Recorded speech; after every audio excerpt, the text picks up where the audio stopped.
You think you know the story of Abraham, right? A legendary journey to a promised land. But what if that whole story isn't about history at all? What if it's really a hidden map, a blueprint for the journey that's happening inside your own soul at this very moment? Well, today, we're going to decode that map, because this isn't just Abraham's journey, it's ours.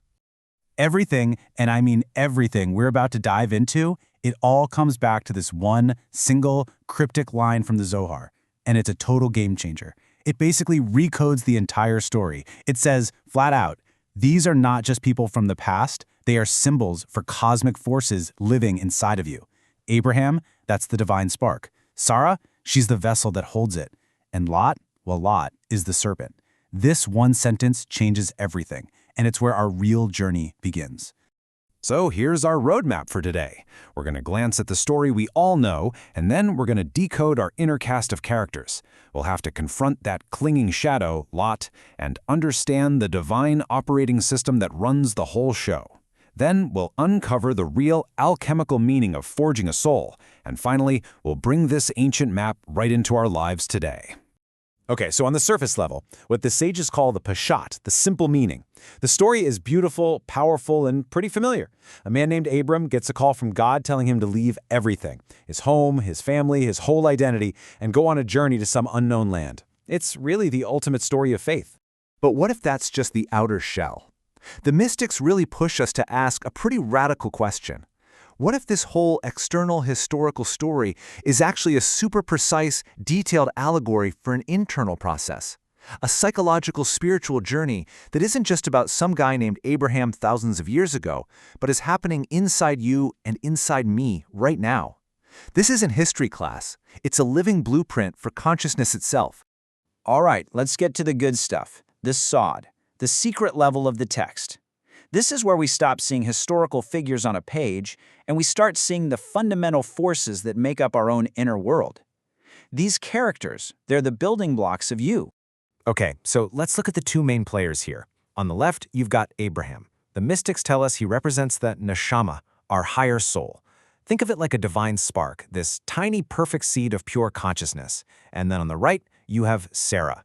She represents the guf, the body. She's the vessel. Her whole job is to receive that divine spark and give it a place to exist, a way to actually do something in the world. See, the soul needs a body, and the body needs a soul. They're this essential dynamic pair. This table really puts it all together, so let's walk through it. First, follow Abraham's row. His inner aspect is the higher soul. Now, in the Kabbalistic system, this maps directly to Chakma, or wisdom, that first uncontained flash of pure potential. Now look at Sarah. She's the body, and she corresponds to Bina, or understanding. Bina is the structure that takes that flash of an idea and starts to build something with it, to give it form. And then you have Lot. And this is so important. His role is the Yetzer Hara, our inner inclination towards selfishness.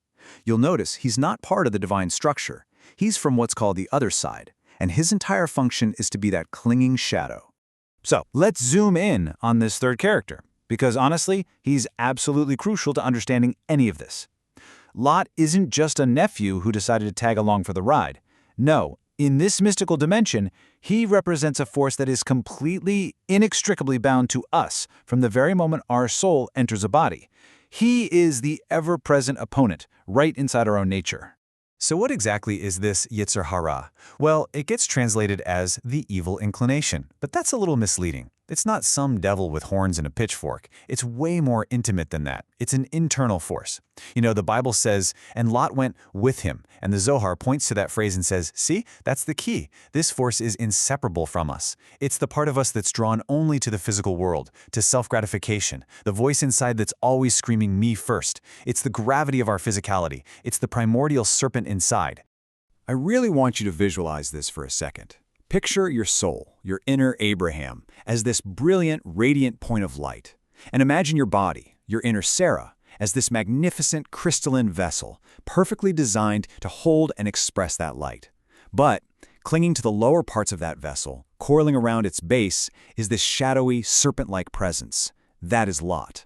He is the force of spiritual gravity.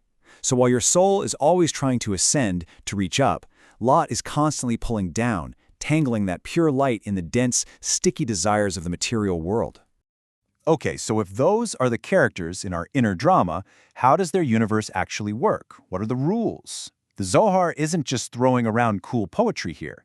It's describing a precise metaphysical operating system. It's got its own logic, its own flow, and it's all encoded in these ancient symbols.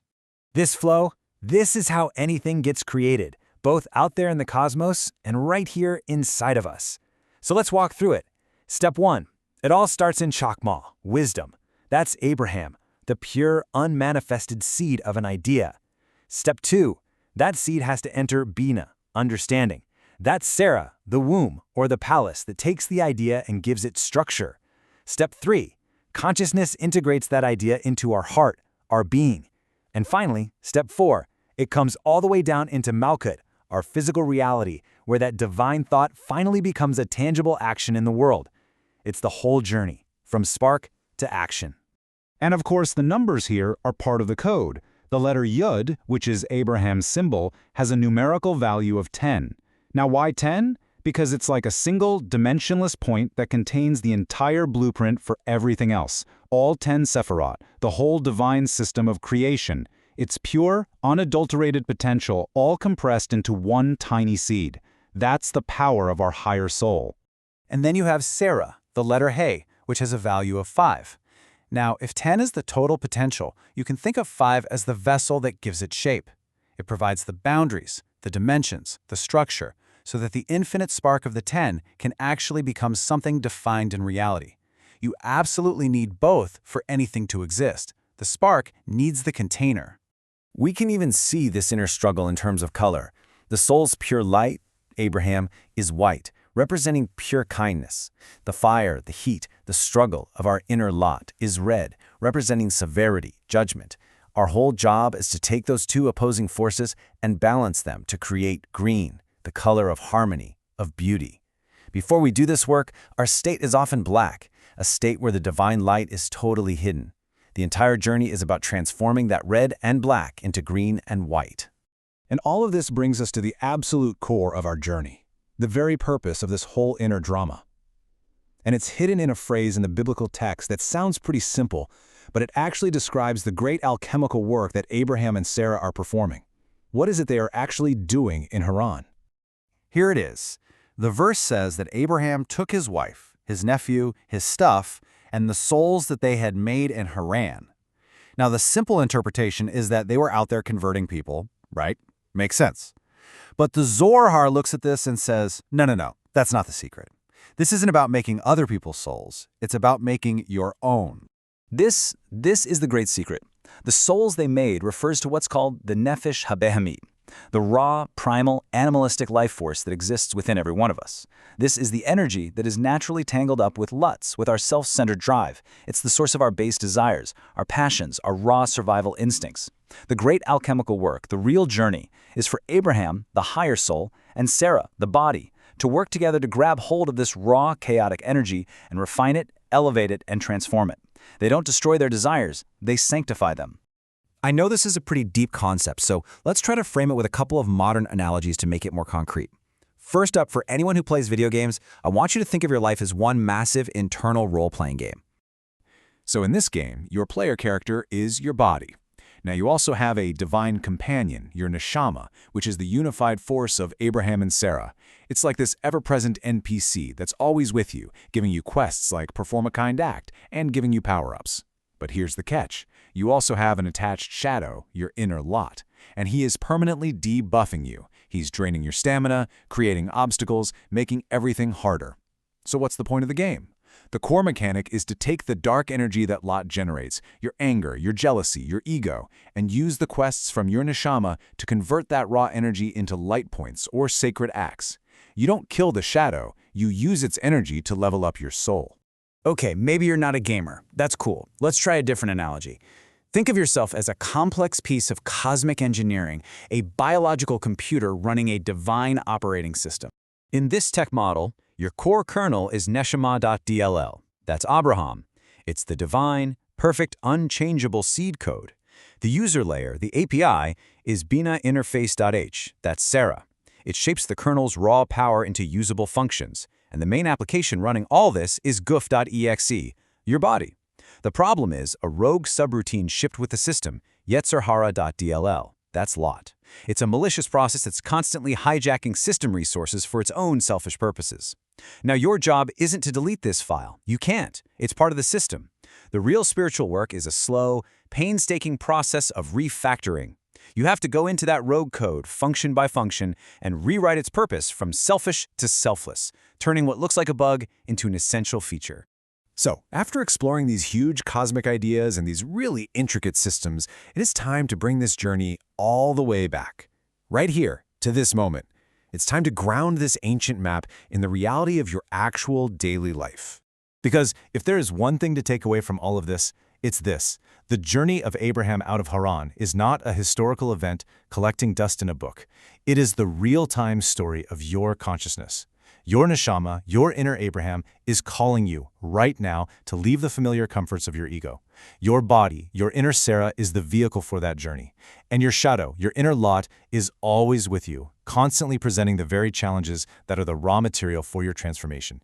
It is all happening inside you, with every single choice you make. And so, the real question I have to leave you with is this. Now that you have this map of your inner world, which part of your own landscape are you going to choose to work on? Will you listen a little more closely to the call of your soul? Will you engage your body in one small sacred act?